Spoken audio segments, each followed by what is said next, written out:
So, we have a box. Looking at it, of course, several questions would run in your mind.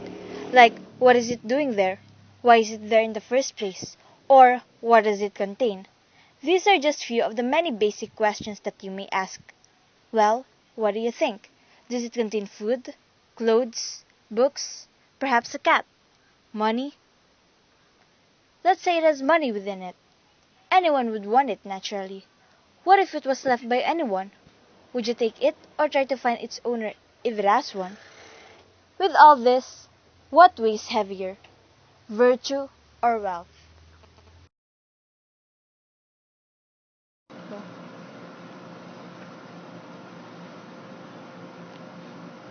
Living in the present, we latch on the ideas and information we find in the internet and libraries. Information that is already easily gained without the need to further question them has been a norm to some. Today, we are going to delve deeper in the society where these men, who had continually questioned everything around us, mobilized the search for answers.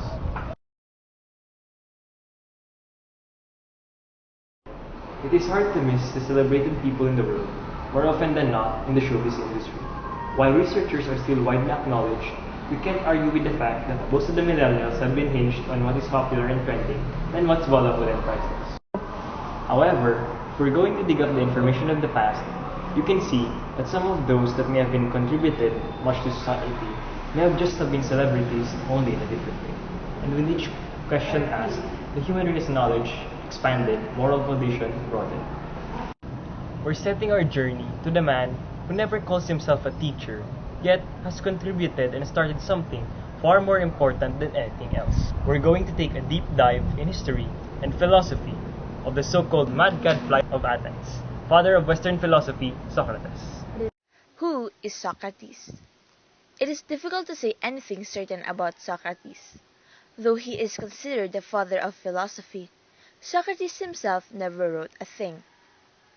Details about the life of Socrates were mostly found on the texts authored by his students Plato and Xenophon called the Dialogues, and some from Aristophanes and Aristotle. In the Dialogues, Socrates was depicted as short, fat, and ugly, wears dirty clothes, doesn't have a job to support his wife and kids, doesn't participate in Athens' political life, and doesn't care about his social status. Socrates was born in Deme-Alopec, Athens, in 469 BC. His father was an accomplished stonemason named Sophroniscus, while his mother was a midwife called Phainarete. Socrates married Xantippe, an Athenian woman believed to be much younger than Socrates, and with no claim to any aristocratic ancestry. Xantippe and Socrates often argued on family matters with a contention about the self-styled teacher's utter disregard for the family and its needs. The couple had 3 sons, Lamprocles, Sophroniscus, and Menexenus. By law, as a young man of 18 years, he was required to serve in the military, taking part in the Peloponnesian War, battles of Amphipolis, Delium, and Potidaea. Throughout his life, Socrates would normally comment on the actions taken by the normal populace, and at most times, the rich and the Athenian government. Due to this, he has been accused of going around and corrupting the minds of the Athenian youth. Socrates heard these charges and replied them using his renowned gadfly technique of responding with questions. Proper conduct means to pay attention to needs of the younger generation that would ensure a better future for all. This is similar to tending a garden.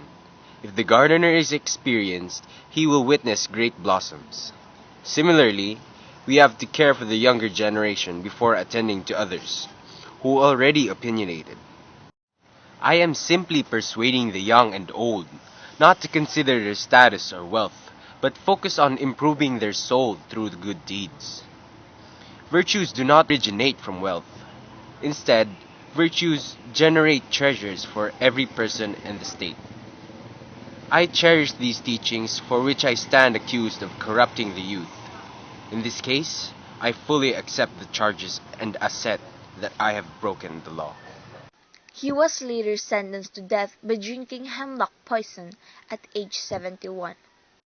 Despite his death in 399 BC, he remains one of the most widely debated and revered thinkers of all time.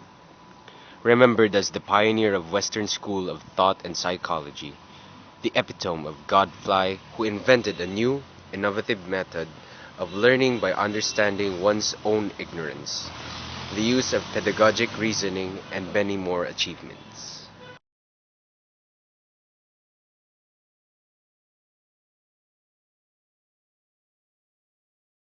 That is what we know about Socrates, but this short account raises as many questions as it answers. What was Socrates' philosophy? Why did the Athenian city-state consider Socrates so dangerous? And finally, why did his successors consider him so important? Being a man as someone as Socrates, his philosophies almost describe his life as well as those depicted in reality. Most of it describing about how living a virtuous life is the best way to live. The best way for people to live is to focus on the pursuit of virtue rather than the pursuit, for instance, of material wealth. Virtue. Virtue by all means is you knowing what's the right thing to do. You know how to handle yourself and how to manage as well as get along with others. You have a fair judgment along with the control of your actions. Basically, you have a morally good behavior. Why must we pursue virtue in the first place? How does it necessarily give us the happiness we want? Do we actually benefit from it? An everlasting legacy of Socrates remains what is now termed the Socratic method and doctrine. Explained in simpler terms, it means questioning a respondent on a particular subject. The response elicits another question from the quizzer. The process continues till the respondent runs out of answers. Similarly, it also means that it is learning through a dialectic exchange of ideas rather than a passive transmission of information. The importance of teachings of Socrates, his life, and that, as well Athenian rules that prevailed during his time, evoke intense academic debate to date. Several trials of Socrates have been held over the last couple of decades to debate whether the ancient Greek teacher was indeed guilty or not. A life of a philosopher to some may look complicated, yet at a closer look, it is actually just a simple exchange of knowledge to gain a deeper understanding of human essence. Socrates' life had never been easy.